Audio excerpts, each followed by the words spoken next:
Hi there, this is Shauna from the Foil Fox, and I'm here sharing a serene winter scene with you. This is watercoloring with stamps.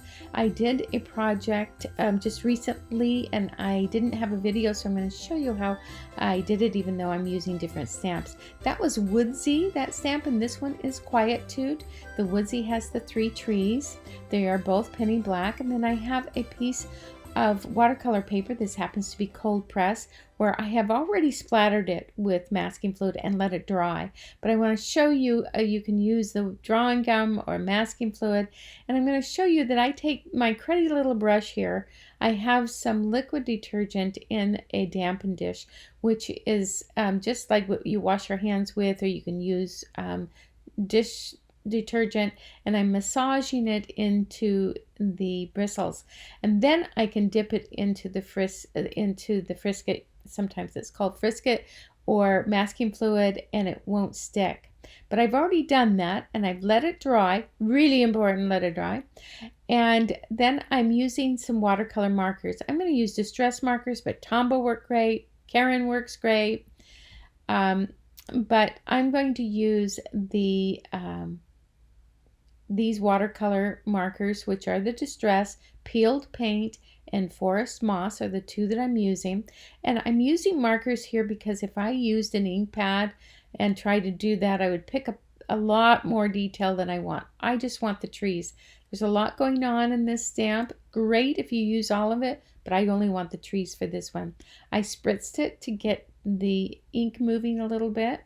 And then I'm going to color it again because I want more ink there. So I'm just going to use these markers as my watercolor for right now. And they work out very well. It's great when you have to get in to use little small areas, or you only want a certain amount of detail like you have here. Markers are great for that, watercolor markers. Now I've got a damp brush, and I'm just going to kind of define these trees a little bit more. Later on you'll see where I'll do more detail to the trees, but right now I'm just kind of defining them a little bit, smoothing out that ink. Now be sure that when you stamp here that you are finished with it. You don't want to re-stamp it again before you move that stamp. That's really critical. Now I'm going to very carefully press down this. Let's make sure that that stays in its position, because there's nothing worse than getting a double stamping because it's stamped in the wrong place because it moved a little bit. So I'm using these markers again. Remember, they're Peeled Paint and Forest Moss. And I'm going to color these trees.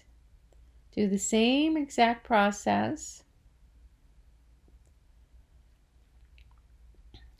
And just use that damp brush again and kind of define my trees. This is a methodical process, making this scene, so kind of enjoy it. Be sure to give yourself time. I'm going to dry these right now because I'm going to go on to stamping the single trees. So I'm drying these, and now I have my 3 woodsy trees. And I'm going to just kind of stack them up here, kind of get an idea where I want the position of them. I'm going to use this big tree, I think, in the center, and I'll put the they're kind of big, medium, and small. So I've got this small one. I'm starting on the left side. This I'm using VersaFine ink here. I love using this waterproof ink. It gives you very nice detailed black stamping. I stamped it twice. I did let it dry, and then I am just making sure that I don't have any ink left, because what I'm going to do is I'm going to very carefully clean off this stamp, not moving it, just very carefully clean it off without using any fluid. And I'm using a Versamark pad that I've stamped it with black, so it's looking a little ratty itself, but it's fine. It's still got ink on it, and it works great for these kinds of projects where I am working with black ink. And I am just stamping that with Versamark ink, a clear ink, clear embossing ink. And then when I have that all stamped. I do stamp it twice just to make sure, and I use that anti-static powder. You want to be sure to do that so you don't have it everywhere. Then make sure it's only on the tree, and then I heat emboss that. Now I didn't film that, but you'll see it here in a minute because we need to do this with all 3 of the trees. You can skip the step with clear embossing these trees. I do it because they stand out more and it raises them up just slightly, and I really like that, and I like how it responds to when we go to watercolor the background because they just do stand out more. But you can skip that step if you would like. So I'm stamping this next tree, doing the same thing, stamping it twice with the Versa Fine Black, and then I'm going to dry it and make sure that it's good and dry.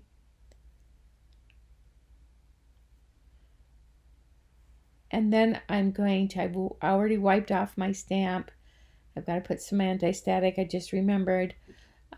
Make sure I do. And then I'm inking this with the Versamark ink, the clear embossing ink.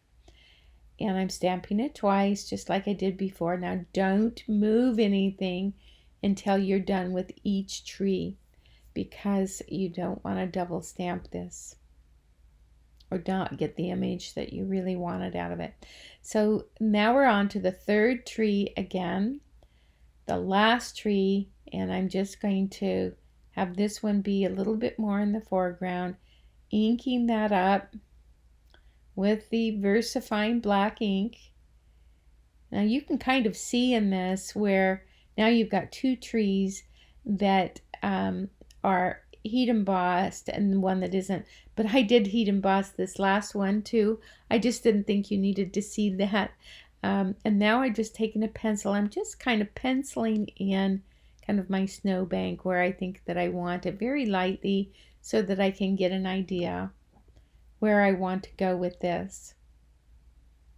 So all 3 of these trees are, even though I didn't show you that last one being clear embossed, it was clear embossed. Now I'm using some distress inks for my watercolor palette, and I will put them up on the screen in a little bit. So don't worry, you don't need to scramble to figure out what they are. I'll have them up on the screen. And now I have my brush that has the masking fluid, I massaged in the detergent, and now I'm going to make I think in this case it's going to be a sun. I kind of thought of it to be a moon, but it kind of turned out more like a sun, but I think it can go either way. Anyway, I am starting out small with a small circle, and then I slowly get a little bit larger, making sure that I'm adding enough masking fluid. And the reason why I'm doing this now, and I didn't do it before, is that it would have run right into the trees and it wouldn't have stamped that part of the tree, and it wouldn't look right once I took the masking fluid off. So if you stamp it after the masking fluid, then nothing where the masking fluid is going to show. So you've got to be sure to do your trees first and then your sun or your moon, however you would like to do it. And now I'm putting some of the colors, all the colors that I have listed here, except for the forest moss.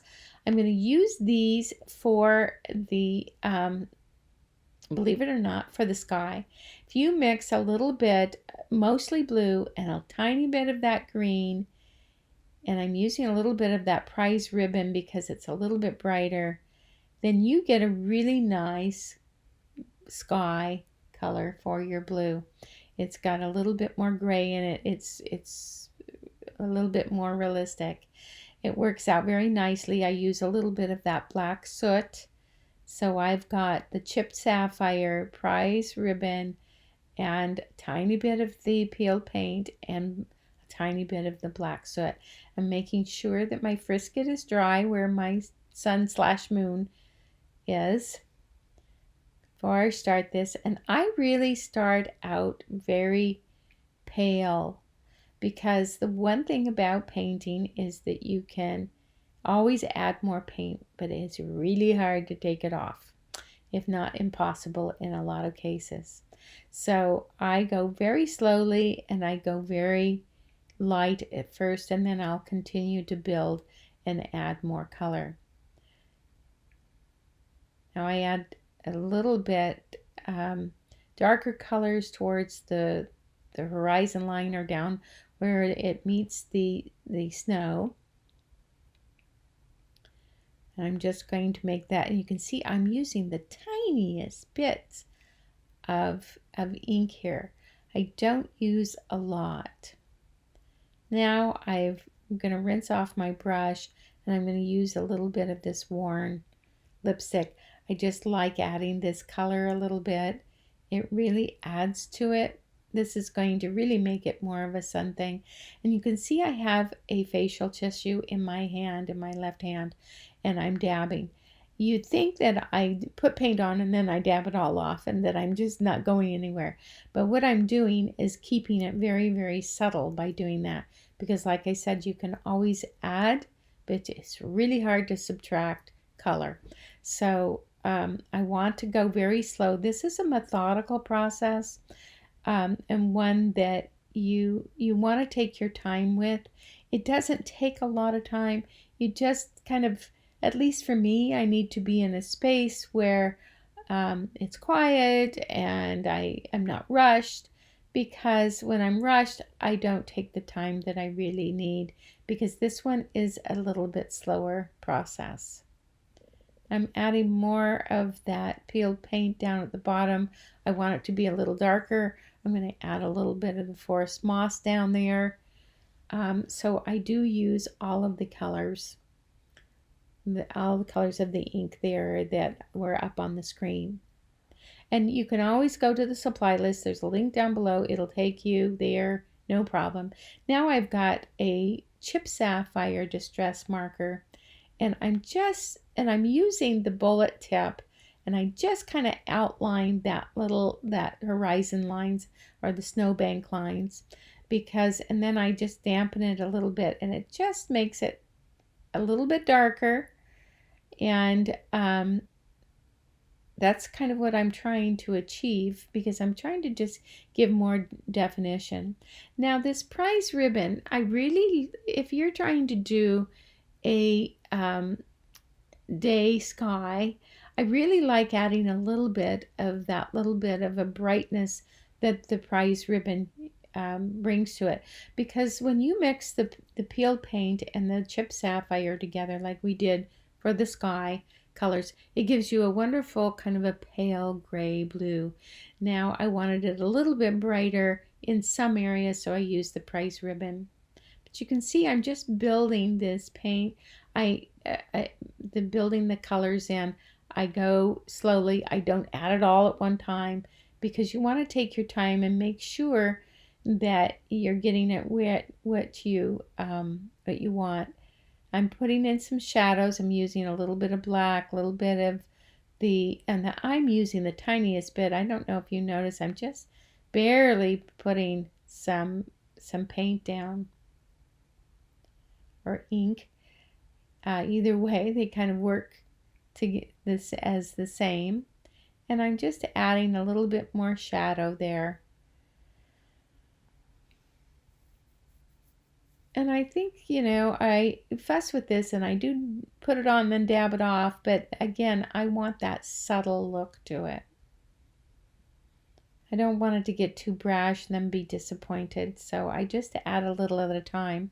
Now these trees in the background that we stamped in the green, you can do those in a complete silhouette, meaning that you can do them in black if you would like. In my last project, which I can link to down below, I used brown actually for the background trees, but this one I'm using the green. And now I peeled off the frisket the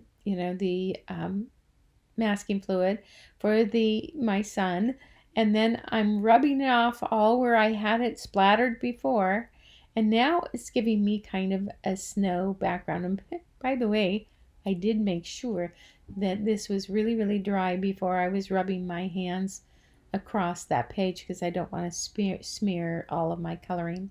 And now with a tiny bit of Wild Honey Distress ink, I'm just adding in some color for this sun. I've decided now it's a sun, not a moon. You can decide what it is, but I've decided that's what it is. And I'm using some wild honey and just a little bit of the worn lipstick down at the bottom to give it a little bit more color. And I'm just going around it, just kind of defining that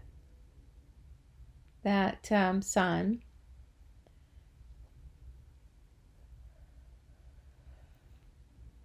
And I think that it's all kind of coming together now. Now I'm using, this is a waterproof marker, black marker, and I'm just defining some of the tree trunk, a little bit of this, a little bit more.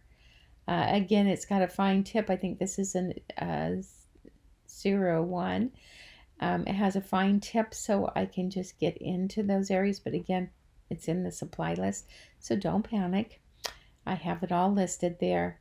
And then Nature's Friends is a wonderful penny black stamp of animals. And I didn't know if I want animals or not. So what I did is I went ahead and I stamped him onto hot press watercolor paper. And I stamped him with VersaFine black ink, cut him out really carefully. And this way, there's two things I'm achieving when doing this. Is that I am deciding if I want, a wonderful deer or not. I love wildlife. So it was hard for me to resist. I decided that it had to go. But also when you do this, I'm not using any foam tape, but he stands out a little bit more. And the other reason is that since I clear emboss those trees, it would be very hard for me to stamp over him. When there'd be embossing, you'd see the tree trunk in the middle of his body. That wouldn't work out very well. Now I'm using my trusty bleed-proof white ink, and I'm adding in bits of snow into my trees, and I've splattered more onto the scene for more snow. In fact, you'll see when it gets all done, you can see that it has snow, but I wondered if I needed a little bit more. But as it is, I'm just taking some white ink here and I'm just dabbing it, where in the crevices of the branches where it would normally kind of gather, and adding it and then splattering some more here to give me my winter scene. Winter's my favorite time of year, so it's always fun to do these kinds of scenes. Now I'm going to just take a little kind of watered down white ink and go over that sun a little bit for kind of cloud cover there, so to speak. And I let that all dry. I was all done. It's all dry. I'm taking some liquid glue and I'm going around the edges very carefully. Instead of using the double stick tape that I love to use, and because this is watercolor paper and I don't want those edges to I want to glue all the way to the end, I'm mounting it onto a blueberry sour. It's like a navy blue panel that's slightly bigger. In fact, my daughter always teases me that I hardly use any border, but it's true. I just wanted just a little bit showing. You can choose if you want more border or not, or no border at all. And then I'm mounting it onto a white card base. Now I did not do a sentiment for this, but I'm not much into sentiments lately, so I decided I didn't want a sentiment. And here is the close-up of this wonderful scene that I just love. Penny Black does the most wonderful scene or trees or landscape type stamps. I just love them, and there's a brand new release. You can go over to our blog. And here is I'm using kind of a review. I'm using Quietude, Woodsy, Nature's Friends. Again, it's all, click the link down below and you'll get to the supply list. Or you can pop over just to foilfox.com and check out all of the new Penny Black and the many other things that we have that are new in the shop. And you can go to our blog as well. There's links all down below. Thanks again for watching, and I'm glad that you joined me today, and I will see you next time. Bye.